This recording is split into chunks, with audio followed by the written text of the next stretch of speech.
Hey team, welcome back to the Better Dads Club podcast. I am your host, Tom Dorman, and today's conversation is with Trey Tucker from Rugged Counseling. And I think this episode is one that every father and really every man does need to hear.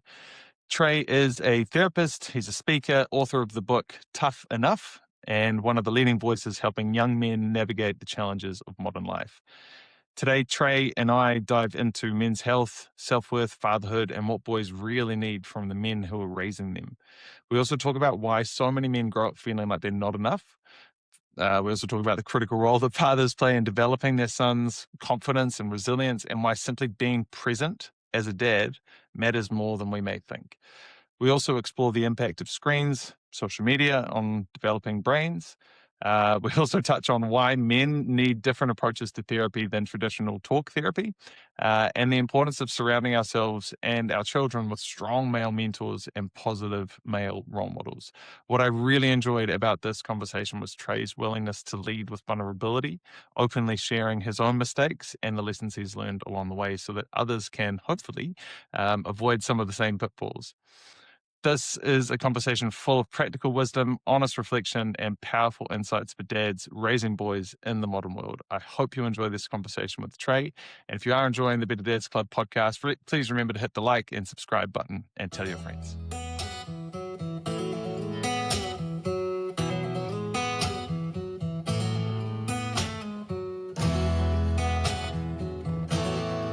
Trey, welcome along to the Better Dads Club podcast. Thank you very much for joining me today on the other side of the world. It's 9 a.m. here in New Zealand, about 5:15 for you. Exactly. It's good to be with you, Tom. Been looking forward to this. Yeah, man. I came across your Instagram initially and was quite taken back in terms of the commentary that you're making around for men growing up and getting some good frameworks on positive, well, I don't know, positive masculinity is the right sort of way to frame it, but just kind of being a man in this day and age. And so I think that was really quite cool. So for those who haven't come across you or your work, can you maybe just let us know about who you are, what you do? Yeah. I'm a mental health therapist, and I didn't get into this initially out of college. I worked in the business world first, and then I went into education, and through that roundabout way became a therapist. And then the through line through all my experiences is just how important it is for a culture to have strong men. And by strong, I mean selfless and courageous and all the other things we think about when we think of traditional masculinity. But if they're not selfless first, all the other stuff ends up turning into a harmful weapon. So I've just seen both ends of it, where when men really step up and live self-sacrificial lives, the whole society gets better. And then I've seen the other side, where when men are living for themselves, the household breaks down, the kids break down, and then one by one, the society starts to suffer itself. Right on. Just on that, is there like a bit of a balance? So in terms of, one of the things that I've been learning is going through with the men's group that I've been in over the last sort of 12, 18 months. But just in terms of it's the boundaries and setting a space for ourselves as men, because oftentimes we've been raised to be good boys and, be that self-sacrificial kind of giving everything to everybody else. So where do you sort of draw the line or find some balance between healthy boundaries and kind of respecting yourself versus, to your point around that, as acting selflessly? Yeah, on a big picture level, I don't meet many men that are too sacrificial. It does happen sometimes, and I admire those guys because their heart's in the right place. And then there's usually some issues there that of like, okay, why are we going so far? Are we trying to ultimately get our needs met through the sacrifice? It can get a little complicated psychologically. But for the most part, where I see men going the wrong direction, at least when they go the wrong direction, is toward either being selfish or settling for less, being passive. There's a term in the States right now called nonchalant. And I know it's a universal thing, but especially like in the States going on, where it's like that some of these guys, dads included, they think it's cool to just not care or act like they don't care. And that's what I see more of. So my message is like, no, let's get our asses in gear here, and let's take action. Let's feel how good it feels to sacrifice. And then if you go too far in that direction, we'll deal with it. But most of the time I see them going too far toward the self and toward the sedentary, nonchalant end. Okay. So you mentioned that you were doing a lot of other things prior to getting into counseling or to the therapy work that you're doing. So was there a moment or an experience that you had that made you go, well, this is what I want to do? There were a few. I remember one time in elementary school, one of the guys, one of my friends, I didn't think anything of it, but one day my teacher said, "Hey, did you know?" His name wasn't Steven, but we'll call him Steven. But she said, "Did you know that ever since you become friends with Steven, his grades have gone up?" And I thought, "What in the world is that about?" Like, no, I wasn't. I didn't know what his grades were. I certainly wasn't trying to get his grades to go up, but that was I look back and I realized like, okay, there's something I guess about my personality that helps people maybe level up a little bit. And there've been other little things where people just say like, "Hey, you're easy to talk to. I feel like I can tell you anything." And then there've been the counselor at my school that I went to in high school. He was just a life changing impact of a guy for a lot of people. And I just not only did he impact me, but I saw the impact he had on hundreds of, well, really thousands of students. And so I think I just caught the vision for like, here's what's possible. And maybe here are some of the tools and traits in me that can help make that possible. The obviously in the psychological world, there's many avenues that you can go down to help people. So why did you choose the men's path, and what keeps you passionate about helping men today? Yeah, being one, it tends to help with understanding what we face, and then also there aren't a ton of male therapists, and partly because, and this is a whole nother side tangent, but early therapy was more talk therapy only, and that just doesn't work very well for a lot of men. And so I think I just saw a problem, and I moved toward it with what I had at the time, which was basically an education in counseling, but not much else. I didn't have any real world experience with it. But I saw that like the research shows men are needing some help. And then also saw on the hopeful end of how much positive impact men can make. And so I saw that gap and I thought, well, maybe I can help close that gap with this newfound knowledge. So that's what I've kind of been doing. But, as being a coach, like an athletic coach, I speak in a way that's fairly direct. It's like, all right, here's the bottom line. Here's what we got to do to reach the goal. And I think that's a little different from a lot of therapists. So I think a lot of guys tend to want to hear it spoken like that rather than maybe the more stereotypical, clinical, maybe flowery language that some other therapists might use. Speaking of the athletic coaching, what tools do you bring in from either to the other? So many, so many. So the main two things I used to coach were strength training and baseball. And especially with strength training, I mean, you know this as a coach yourself and a trainer yourself, like when you push through the discomfort, that's the only way that your muscles are going to grow and get stronger. And if you want to look a certain way, it's going to require some suffering, some physical suffering. And if you want to feel a certain way psychologically and emotionally, it's going to require some suffering. It's going to have to require some suffering with a purpose, just like with a weight room workout. But yeah, I mean that first and foremost is one of those. It's just like, all right, am I going to quit in the middle of this back squat set or am I going to keep on pushing knowing that it's going to help me realize my goals? You recently wrote the book Tough Enough. So obviously there's an element of kind of toughness there when you're pushing through and not going to quit in your back squat. Why did you write the book, Yeah. and who are you writing it for? Yeah. So first of all, I always try to say this, and I anything I might make off of this book, I donate it to organizations that help young men and then also help end human trafficking because that's a big issue for me. And so the reason I wrote the book was I wasn't even trying to write a book, and a publisher came to me saying, "Hey, we want you to write a book for men." And I thought, well, there's hundreds of books for men. What am I going to say that's any different from what's already been said? And what we found in researching is that there's really never been a book from a therapist written to guys in their 20s. And so that's who I wanted to write to because at least in the US, they are struggling. Like the CEOs of companies are coming to me a lot telling me, "Hey, these guys suck as employees. Like they don't want to work hard. They don't really have a real work ethic or anything to work towards. They're not really motivated by anything, including money. You have to tell them things over and over and over. If you push them a little bit to try to work harder, they just quit and they jump to another job." And so I'm like, all right, well, those kind of stories and my own evidence that I see in research, I'm like, these guys need help. And so let me write this book for them. But the principles apply to really anybody, men or women. I just used examples of guys in their 20s to help it be more real world applicable to them. Those comments that you're making in terms of the work ethic stuff for the younger generation, what do you think are the causes of that? Yeah, I think the main 2 things are they don't well, it's really one thing and it works itself out in one of 2 ways. It's really a fear that I'm not good enough inside, so that could be, like, that I'm not rich enough or good looking enough or smart enough, whatever enough. So if I'm not enough, that's the fear inside.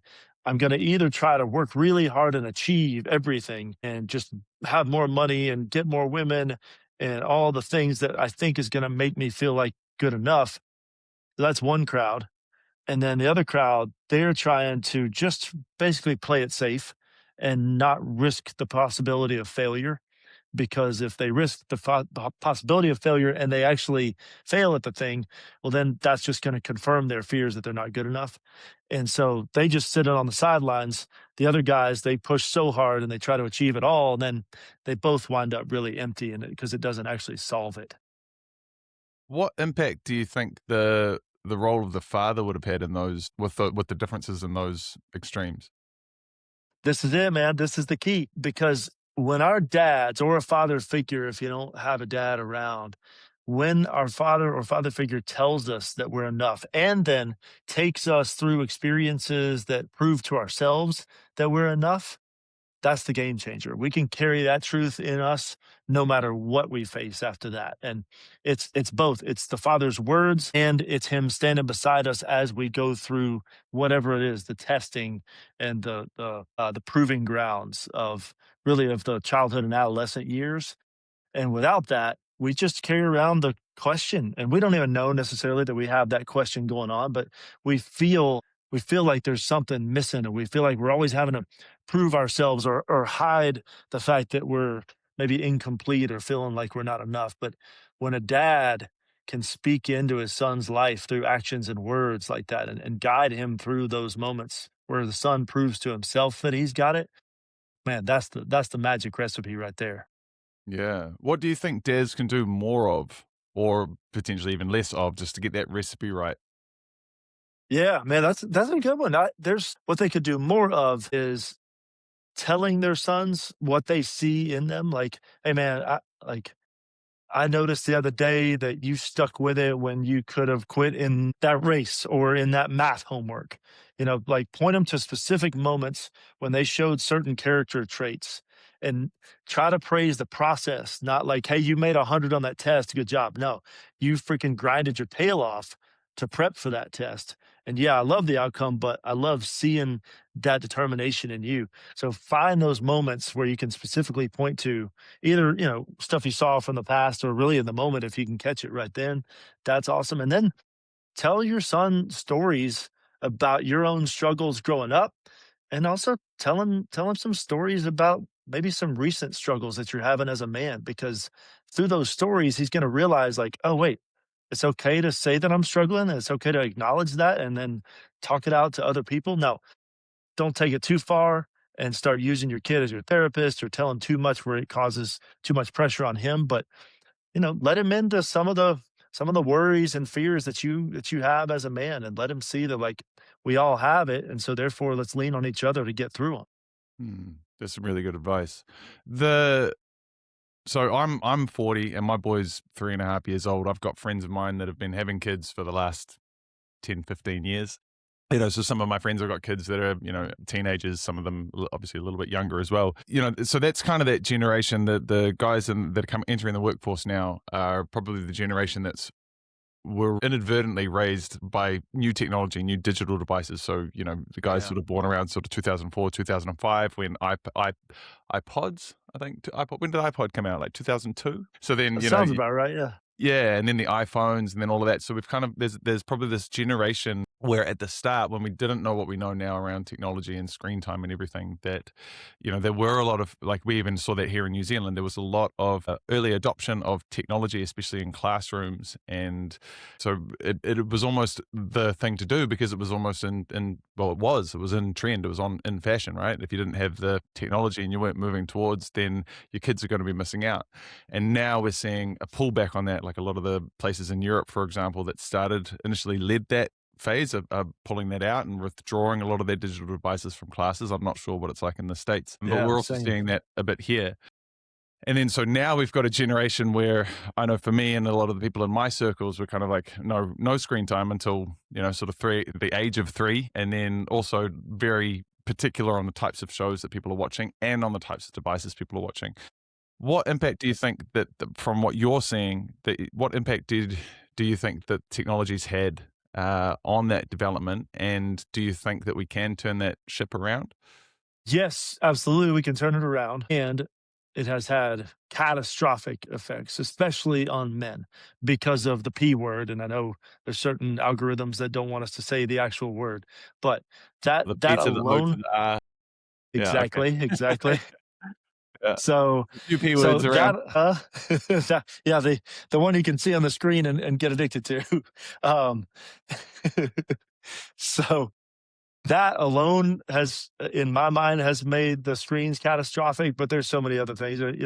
Any screen time, they've shown the social media effects. It causes more depression, more anxiety, and that's not just because of what you're seeing on the screen. It's because your brain is literally getting weakened. Like what I try to tell guys is, and women too, we got to let our brains rest. We're so afraid of boredom. We're so afraid of silence, and our brain is like a muscle. You have to let it rest. Like, Tom, if you and I went in the weight room and we started curling, but then we left the weight room and we kept curling all day and all night, like, you tell me what would happen to my biceps if I did that? Well, they'd be incredibly sore. Probably wouldn't be able to extend my arm or move or do it. And you'd be too busy doing the bicep curls Right. to live life and to be able to pick things up and enjoy the environment around you, right? Exactly, exactly. And I would think I would eventually, like, tear my bicep in half or some sort Yeah. of bad injury. And so if I want my biceps to grow stronger, I hit them hard and then I let them rest and recover. And it's the same thing with my brain. When we are watching something, we're asking the brain to do a lot of work. We might not necessarily feel it, but it's doing a lot of work, and it's constantly working. We never let it rest, and especially we interfere with our own sleep because of the screen. So even during the sleep time, it never can fully recover. So what I try to tell guys is, like, start with 30 seconds of silence today, and just sit there either with your eyes open, staring at something, or with your eyes closed, and just let your brain do whatever it wants to do for 30 seconds. And it might get uncomfortable because you're not used to it, but tomorrow, take it to 60 seconds. And the discomfort is good because the discomfort is showing, like, wait, this isn't familiar, but if we push through what's not familiar, your brain starts to realize, I like this. I like this silence. This is rest and recovery, just like rest and recovery from a bicep. So long answer about the screens, but yeah, that's where I stand on those things. Yeah. No, that's good. And I think I totally agree with you in terms of we've got so much information coming at us. It's almost like it's impossible to be bored. And that's what I mean around the generation now with the information since 2020, you know, 2021, especially when the documentary The Social Dilemma came out, exposing all of these issues that are really going on with technology, and not even just from a surveillance and from a marketing and manipulation point of view, but to everything that you've said there as far as the deterioration of the brain and depression and everything else. So yeah, so I think that's really important for us dads. Were you writing the book for men today, or is there a little bit where you're actually writing to the younger version of yourself? For sure, younger version of myself. Yeah, I wanted to make sure I put stories of my screw ups in that thing because I don't want to come off as some know it all therapist that's just up in my ivory tower trying to tell everybody else how to live. I want to make sure I show my mistakes, both the past ones and the more present ones, because I mean, honestly, like, we can't relate to somebody who doesn't show their screw ups because deep down we know we're all screwing up in some level. So I wanted to make sure I put stories in there that shows, like, hey, I've found a lot of this stuff out the hard way, and I've found the solutions out my own way as well. But here's also the research that comes with it. So yeah, I wish somebody would have told me this stuff when I was younger, and I wish there was not just a book like this, but also wish somebody would have forced me to read it because I might not have read it at that point myself because I was just anti-reading for a while. Mm. Me too, man. I didn't really get it started into reading and research until I was in my mid-20s. So probably a good age to be targeting that. But Yeah, I was gonna say that's still early. That's a I mean, in your mid-20s, that's a great time to start learning or start reading more. I wish more guys would do it then. or maybe we can be inspiring for them. There you go. Start to get some book clubs, book groups going. Amen. So what is the biggest mistake that you've made that's given you the biggest lesson? Yeah, it's a series of mistakes. It's a period of my life where I was just chasing hookup after hookup after hookup, and I thought that that was gonna make me feel good enough. Going back to that thing I was talking about earlier with that fear that I'm not good enough. It's like, I just thought, well, if I can get girls to say yes, then that must mean I'm good enough. Well, it worked for the temporary moments with the girl, but then just like any cycle, you get the high and then it wears off and you feel rock bottom again. You feel like, "Oh, I'm a nobody, all that stuff." So you start searching out the fix, and then you get the high again, and it just keeps on reinforcing itself. And so, yeah, I created quite an addiction for myself, and I would love to go back and change that, but since I can't, I've got to allow others to learn from my mistakes, and that's at least part of the goal. Yeah, I've been thinking about that recently in terms of if I could go back to one point in time and kind of say to myself, "Oh, don't do this," or "Here's the thing." Like, here's the Yeah, thing. It's like if you do that, then you wouldn't have had the experience, and therefore you wouldn't have learnt the lesson to be able to go back and tell yourself, "Well, here's the lesson." So, yeah, better to definitely, you take it, and then you can be that example to others. That's really, really cool, and I love the way of what you're saying in terms of leading with the vulnerability as well. yeah. Yeah, where do you think that lack of, would you call it lack of self-confidence or the lack of value came from for you?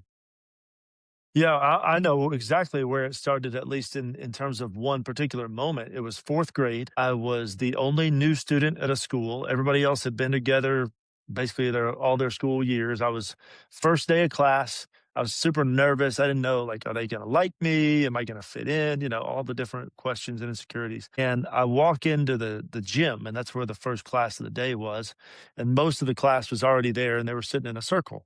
There's guys and girls talking to each other, and I get closer to the circle. I'm nervous, and I look up, or excuse me, I look down, and one of these guys looks up at me, and he goes, "Dang, I'm glad I'm not looking into a mirror right now." And I thought, like, looking back, I'm like, that's a pretty clever insult for a fourth grader. But in that moment, excuse me, in that moment, I wanted to crawl in a hole and disappear because everybody was laughing at me, guys and girls, and I had no idea, like, how this stuff worked, but, like, at that point, I didn't know. Now as a therapist, I know, like, in that moment, I took away some messages, and those messages kinda got programmed into my thought process, and some of those messages were, "Well, I guess I'm ugly, and I guess I'm not gonna fit in whenever I'm the new guy, so I better avoid that. So I better also stay pretty quiet and just not make a big deal or draw much attention to myself because I might get rejected again, and that's going to hurt." So a lot of those messages got implanted in there and programmed in, and that caused me to behave in certain ways in the future that led to more confirmation and more rejection, and just never really stood out enough and took that risk to prove to myself, wait, those messages aren't true. Those are just lies. I didn't know they were lies because they felt true at the time. Was there a tool that you used to help unwind that or to, I guess, reprogram the mind? Right, and that's one of the things that I kept searching for in the therapy world. Because as I said earlier, talk therapy in a lot of cases doesn't really work for a guy, and especially doesn't work on memories like that kinda leave injuries. I call them injuries, I don't like to call them traumas because guys just don't wanna deal with that word very often, but Yeah, guys there's will fix injuries, but they don't wanna deal with trauma. Yeah. yeah, exactly. So the two therapeutic tools that have helped me the most are IFS, which is internal family systems. It's a whole type of therapy that we can go into if you want, but then also EMDR. And both of those, they basically bypass the conscious and they move to the subconscious. And that's where a lot of those lies are really stored. It's in the subconscious level. And like, if you've seen the movie Inside Out, one of those Disney animated movies, it does a pretty good job of showing, like, there's a lot of core memories down there in our subconscious that we're not even aware of, but it's creating this filter that we see life through. And if we can get to that subconscious level and trade out some of those lies for truth, then what we see in the present day becomes so much not just clearer, but we move throughout our day with more confidence and more of a sense of purpose and freedom. And that's any tool I can find that helps people access those core memories and core beliefs at that subconscious level, like, I'm all in on that. What role does health and wellness play in your therapy and the techniques that you use with your clients? Yeah, huge, huge. I ask a series of questions in the first time I meet somebody, and one of the first probably 3 or 4 of those questions is, "Tell me about your fitness, your exercise routine, your physical care." And if they don't do any kind of physical exercise, it tells me a lot, and it also tells me they're probably not gonna have a very quick process, whether, whatever their goal is, they're probably not gonna reach it quickly with me because they're not used to putting themselves in inconvenient and uncomfortable positions physically. So therefore, they're probably not going to do the same thing with me with the thoughts and emotions, at least very quickly. So I know from the start, we're probably going to have to spend more time getting them used to being uncomfortable. But somebody that tells me like, yeah, I work out 4 or 5 times a week and here's what it looks like. I'm like, all right, you're gonna have a much quicker path in this whole therapeutic process for a multitude of reasons. Obviously, part of that is biological, but the bigger part of that is they're just used to putting themselves through uncomfortable pain and unfamiliar situations. You've given a little tool before in terms of the sitting in silence for 30 seconds. I think that's a great one as far as, getting used to sitting with emotions and sitting in the discomfort. For anyone listening who has had, and I definitely have had very similar situations to what that story that you had about the fourth grade. And sorry, just for those that are not in the US, how old is fourth grade? Was it like 9 years old? Fourth grade is, yeah, 9 years old. Yeah. Okay. Okay. So yeah, and especially around that age, right? Like that's kind of definitely the, the age where kids seem to get at their most meanest when they can, and probably Yes. the same with being a parent. So I'm looking Right. forward to being on the receiving end of that in the next sort of 7 to 8 years. Right. But yeah, I mean, for guys that are listening that may have had that may still be carrying and holding on to a memory like that is still running their program in terms of how they're interacting maybe with their spouse or maybe even how they're approaching parenting. Is there a tool or something that they could do that you could recommend that would help them unwind or get into the bottom of those, the mental injuries that are still running their perspectives? Yeah, definitely. So the first of all, for the guy listening who already knows what those moments in his past are, I say good work, because most guys, they don't really know what happened in the past, or really they might know what happened, but they have no idea how it connects to their present. And so if you've already done the self-reflection work to realize like, oh yeah, I've got these 2 or 3 memories and I have a decent idea of how they're affecting me now, like you're already well ahead of the game. So good job there. So then if we were sitting one on one together, then I would say, okay, bring that memory up in your mind and then just notice what happens in your body. Just physically, probably something's going to get activated. Like every time I tell that story from fourth grade, I still feel a little bit of flutter in my chest, like the nervousness from that day. Because here's the thing, our subconscious has a tough time, well, really our conscious too sometimes has a tough time knowing what's imagined and what's real.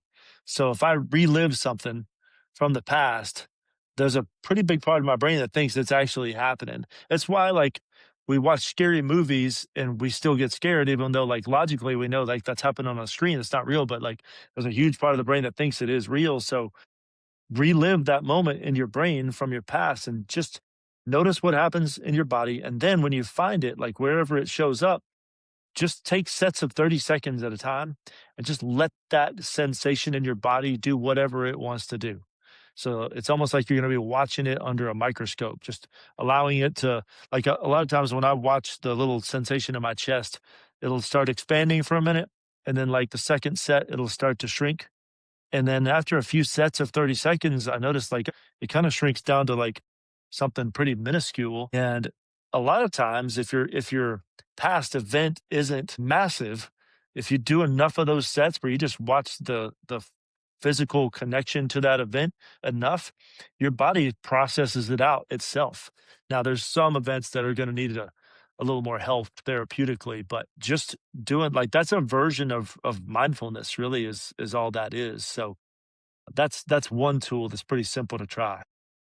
Thank you for that. Is there a threshold or a level that you think that men should be aware of when dealing with these potential traumas, or like for dads out there? Do you think that there would be a tell for a man to kind of go, actually, this is where I need to get some help and now's the time? And in doing so, there's so many modalities of support that are out there. So, how would you recommend for dads or for men in general to choose or find the right kind of modality that's going to work for them? When you say modality, you talking about a type of therapy or just anything, Yeah, even outside of therapy? potentially. Well, yeah, I think in this situation, like let's think about it within the therapy world, because I think there's a lot of men who, as you said, we don't want to necessarily sit with the trauma, don't necessarily want to ask for help. But like that's a big problem for men all around the world. Of course. But it's that piece where yes, sometimes we just go, okay, cool, let's go for a run. We're just going to run it out. I'm going to go feeling pretty angry, feeling pretty wound up. So I'm going to go punch a pillow. I'm going to go punch a punching bag. I'm going to do something physical. Versus, all right, actually, this is something that's a bit deeper and a bit longer. I'm going to go to a breathwork session, or I'm going to go do an ice bath, or no, I'm going to go do some talk therapy. I'm going to go do some, massage or some kind of somatic, ecstatic dance session or something like Right. that. Like, so there's so many ways of getting going and do, as you mentioned before, the EMDR and sort of other things. So in terms of knowing, because talk therapy can take years. Yes. So yeah, I mean, in terms of knowing which path I should take or which modality I should look down, is there any advice or tips around that, or is it just more, hey, pick one and start there and see what works? Yeah. So here's what the research shows: any modality can work as long as there is a good rapport between the client and the therapist. So the biggest key is find a therapist that you are comfortable with. And obviously they've got to be trained, like look for the credentials, because there's a lot of people out there that claim certain things and they'll mess you up. So I hate when I hear that. But assuming they've got the right credentials, it's all about the fit between you and them. And once you have that fit, then literally almost any modality can work. So start with that. But then if you really want to get to the subconscious and you don't want to do a bunch of talking out loud about the issue, then I'd say look at IFS and internal family systems and EMDR. Start with those if you know for sure that you want to go kind of more of that subconscious route. But again, find the fit first and foremost. Sounds good.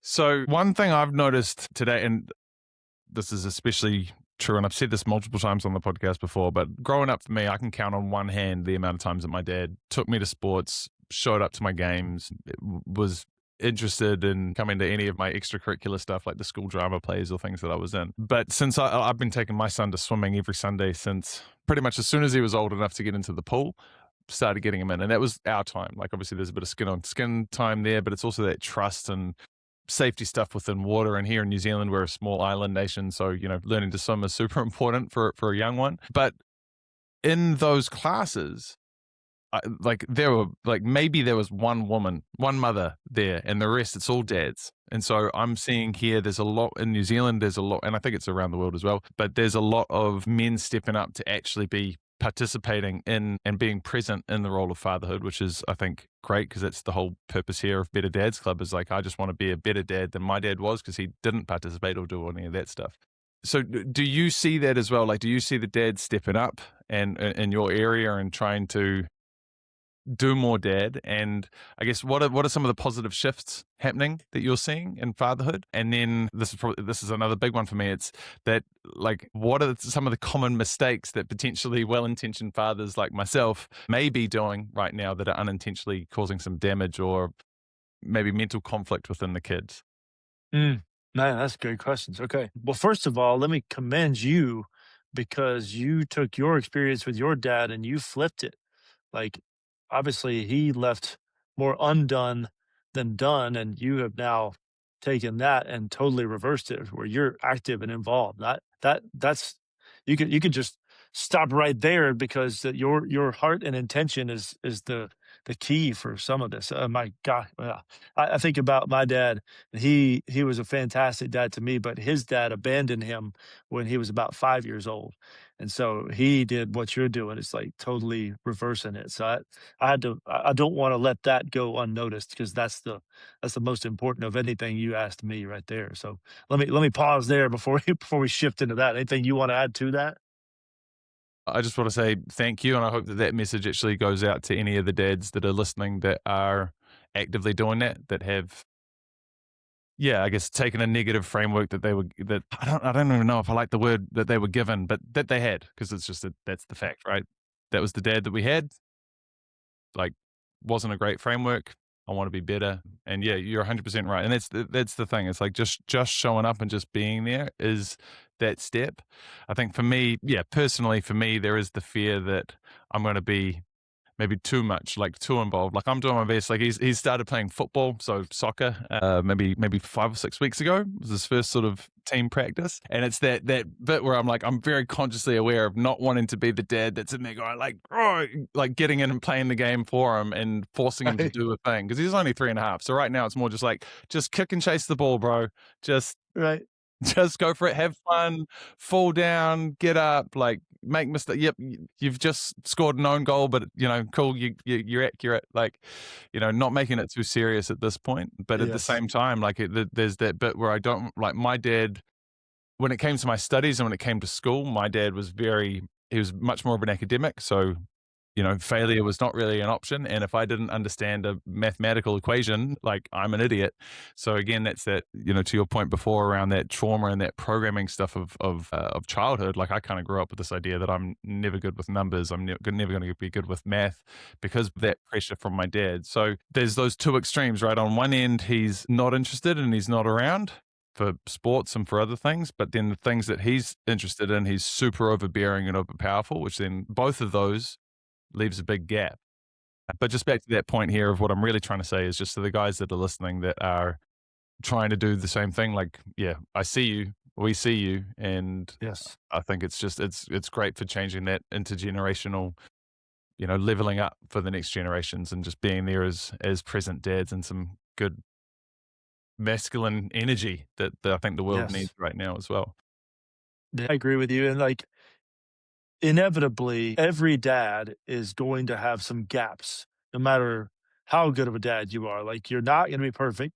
So give yourself some grace in that and know that your presence means more than anything else. So if a son is at a baseball game or a football game and he just sees you in the stands cheering him on, just loving watching him play, that says more than any words could ever say. And then after the game, say, "Hey, that was so fun watching you. I just loved watching you go out there and do your thing." Don't make post game some sort of a analysis and coaching session. Just say, "Hey, I love watching you. Thank you for letting me watch you." It's something like that. Make it your own, but make it about him and his effort instead of the results. And then also just look for any chance. I already said look for any chance to catch him and show him what traits you see in him, but also any chance you can get, remind him why he is valuable. Because the lie for most men is I'm really only valuable because I can produce something or because I can accomplish or achieve. And that's a lie because there are going to be times when we screw up or there are going to be times when we can't produce or achieve. And we've got to know what is my value? What is my self worth apart from what I do? Like we are human beings, not human doings. So you got to help your son figure out like, okay, who am I apart from what I do? Because so many men, we buy the lie and not realize it that we're all about our achievements and our job titles and everything. So you gotta first you gotta figure that out for yourself. Who are you and what gives you value and what's your purpose? And then help your son figure it out too. Yeah, so that's one of the things I'm trying to do. I mean, like I say, he's 3.5, but trying to do at the moment in terms of his self-worth. So, like little things. So, for example, putting his pajamas on and doing the buttons up on his pajamas. He can do that. He knows he can. And there's bits where he'll be sort of struggling a little bit, and he'll do his little strawberry cry, like, "Oh, I need your help," and I will sit back patiently, and I'll just be like, "You know what you're doing. I believe in you. Yes. Like I trust what you're doing. You can do it." And he'll be sitting there, and then he'll put it on, and then he's got his arms through, and then it's upside down, and he's like, "Oh, it's still not working. I need your help. I can't do it." I'm like, "Well, let's just take a look at it and just see what maybe you need to start again." And then he'll go, and then he'll start again. And yeah, this process sometimes sometimes when he's getting himself dressed, sometimes it'll take 5 minutes, sometimes it'll take 15 minutes. But yeah, it's that sitting in the process, being there with him and being beside him and letting him know that I believe it. And I've heard him change his own words sometimes as well. It's quite interesting. Like the other day he was trying to open up open up like a lid off something that was just like a little pop lid. And he'd done that sort of stuff before. And he was like, "Oh, I can't do it." And it was probably because it was cold. It was out of the fridge, and maybe there's an element of that. And he's got gammy 3.5-year-old reflexes. But he was trying to do it, and he said he couldn't do it. And I was like, "Look, you've done this before. I know you've done this before. I know you can figure this one out. I'm just gonna go over here, and I'm gonna be cleaning up the toys or whatever I was doing over there, and I'll be here if you need me. But I believe in you." And then I walk away, and then I hear him muttering to himself, "I can do this." And it was just this. It was the sweetest thing. Like I had to, like I stopped what I was doing, and I was like, he's just turned his own internal, that's the self-talk, right? Like, so where before he was, "I can't do this, daddy, I need your help," to then me walking away. Like that was a moment for me where I just went, cool, this is it's been months of trying to do that reprogramming of the words, right? The sentences, the spells that I'm casting with the words that I'm using. But yeah, Nice. to hear that, yeah, exactly, man. I melted a little bit inside to be like, yes, he's got. Now I need to just continue to reinforce that, because that's going to be the voice. Like I grew up with a voice in my head that says you can't do that, not good enough. And yeah, so to have that, to your point around, making the change or shifting that generational stuff, like I think that for me was a big moment. That story encapsulates not just you as a dad, because you've got so much figured out, but it also encapsulates the whole lesson here. Is like it would have been so much easier and quicker if you had just done the buttons for him. It's like, all right, hurry, I'll just do it. We got to go. But no, you stuck with it and you let him do it and you told him you believed in him and you had the patience. You chose the patience to stay with that long process of having him stumble around and figure it out. And then I love you telling him, hey, you've done this before. I know you can. I'll be right over here. And like that gives him this sense of like, oh yeah, he trusts me. And man, I can't say enough good things about that little anecdote. It's not little. It's a short story, but it says so much.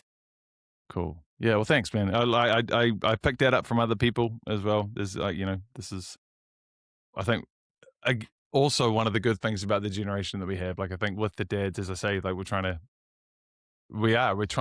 to find these frameworks and try to find these tools. So I think, and we'll see what happens in the next 15, 20 years with these guys, right? Like, maybe it's long lasting, maybe it's not. And with the way that the world's going, let's hope we're implanting some good seeds on I hope so. the There's future. a lot of good men who are great dads and trying to even get better. I think what I've seen is there's just more of a clear separation between the men who are really trying and the guys who just there's a difference between wanting to be a dad and wanting to have kids. And I see a lot of guys who just want to have kids just for their own, I don't know, status or something like that. And I think we're seeing just a clear two groups going on. There's less in the middle.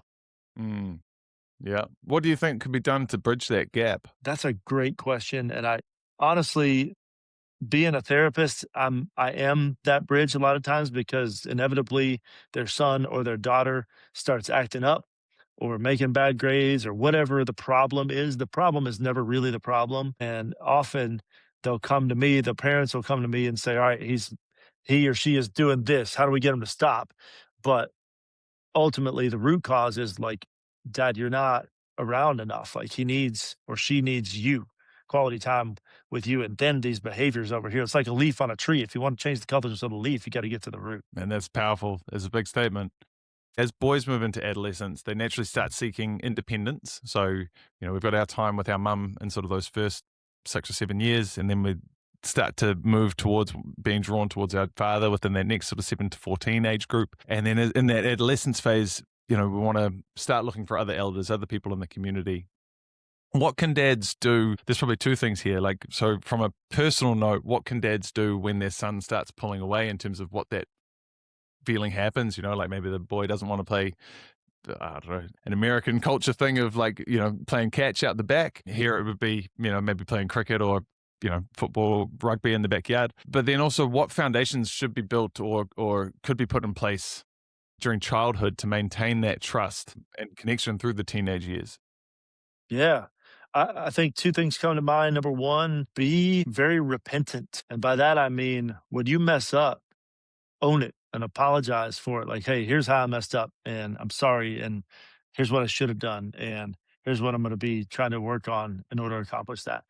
If your son sees you being that humble and that strong in your desire to be a good man and a good dad and a good husband, man, he'll trust you with anything. He will come to you with any problem he has because he sees you trying to work on yours. And yeah, if you let him have some independence in appropriate ways, then he'll come to you in moments when he actually is struggling, whether it's a girl issue or something bigger. If you don't smother him, it'll make him more likely to come to you because he already knows you care from all the previous experiences. But as he gets into those teenage years, he's got to have the freedom to figure out, like, okay, here's the line for me. Like, I got to take some healthy risks to figure out where to back off as well. But then also, you need to have guys in your life who can serve as mentors for your son. This has to happen before he's ready to pull away from you. So I hope that each guy has at least one best friend in their life that they would want to be a mentor for their son. If you don't have that, then if you don't want your friends to be a mentor for your son, then I would question what is your choice of friends like. And so if you can already set those wheels in motion where you're spending quality time with not just you and your son, but bringing these other guys along, whether it's like a camping trip or something like that, then it's a natural outflow. Like once he wants to rebel against you a little bit as a dad, he thinks, well, oh, okay, these other men are actually pretty cool. So I'll go to them sometimes if I need them.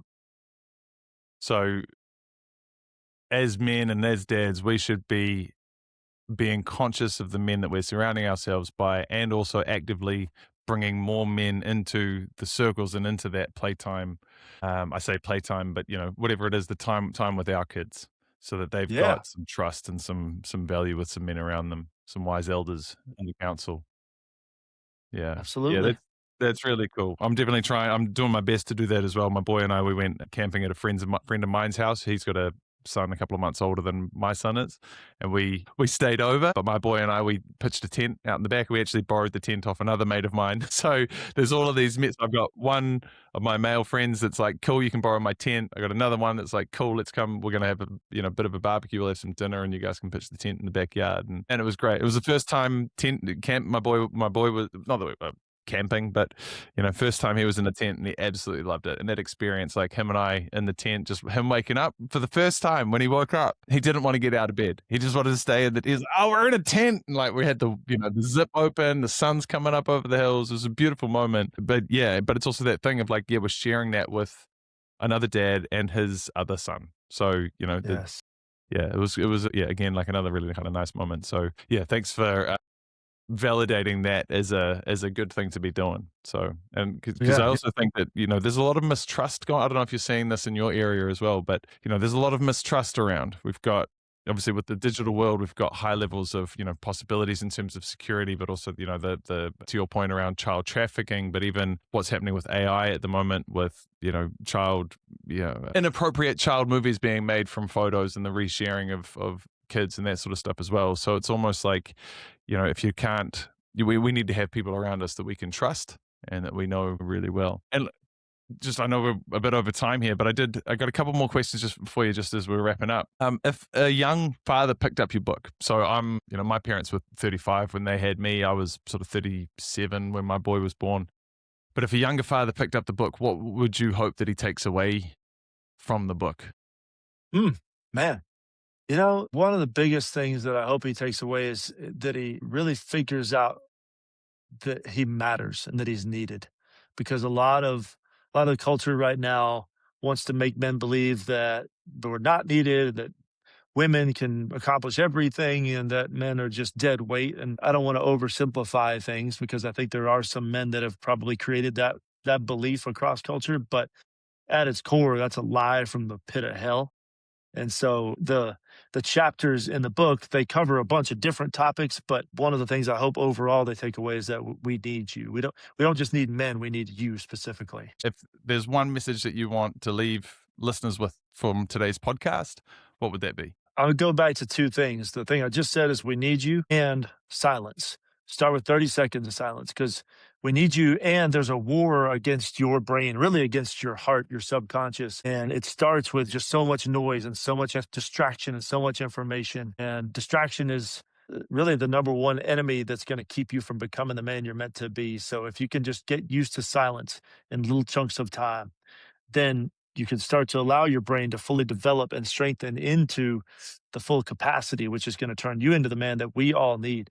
Again, we need men in general, but we got to have you, because even if you are not married yet, and even if you don't have kids, we still need you, because the world is watching you, the world is counting on you, and every person you interact with is an opportunity to help that person out, or just leave them neutral, or God forbid, leave them worse. But we've got to have men, meaning you, Tom, me, Trey, whoever else, Brad, Steve, whatever else the names of the guys listening. We got to have you, because if I cover my territory and you covered your territory, then we get the world changed.